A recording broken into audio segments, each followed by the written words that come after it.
മിക്ക വീട്ടിലും വർക്കിന് പോയി കഴിഞ്ഞാൽ അവിടുന്ന് നമ്മളോട് സ്ക്വയർ ഫീറ്റ് അളന്നു തരാൻ വേണ്ടി പറയലുണ്ട്.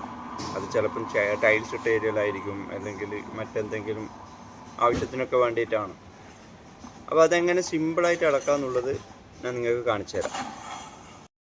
അതിനായിട്ട് നമ്മൾ ആദ്യം അറിഞ്ഞിരിക്കേണ്ടത് 12 ഇഞ്ചാണ് ഒരു ഫീറ്റ് എന്നുള്ളതാണ്. നമ്മൾ ഏത് അളവ് കിട്ടിക്കഴിഞ്ഞാലും അത് ഫീറ്റിലേക്ക് മാറ്റിയിട്ട് വേണം സ്ക്വയർ ഫീറ്റ് കണ്ടുപിടിക്കാൻ വേണ്ടിയിട്ട്. ഉദാഹരണത്തിന് ഇതൊരു റൂമാണെങ്കിൽ അതിൻ്റെ വീതിയും നീളവും നമ്മൾ അളക്കുക. 4 മൂലയും നമ്മൾ അളക്കേണ്ട ആവശ്യമില്ല, 2 സൈഡ് മാത്രമേ അളക്കേണ്ടതായിട്ടുള്ളൂ. അപ്പോൾ വീതി അളന്നപ്പോൾ എനിക്ക് 120 ഇഞ്ചാണ് കിട്ടിയത്. ആ 120 ഡിവൈഡ് ബൈ 12 നമുക്ക് 10 കിട്ടും. അത് ഇവിടുത്തെ ഫീറ്റ്, വീതിൻ്റെ ഫീറ്റ്. ഇനി നീളവും അതേപോലെ 120 ഇഞ്ചാണെങ്കിൽ 120 ഡിവൈഡ് ബൈ 12, അപ്പോൾ നീളം അതേപോലെ തന്നെ 10 ഫീറ്റ് കിട്ടി. ആ 2 10 കൂടി നമ്മൾ ഇൻറ്റു ചെയ്ത് കഴിഞ്ഞാൽ കിട്ടുന്നതാണ് നമ്മളെ സ്ക്വയർ ഫീറ്റ്.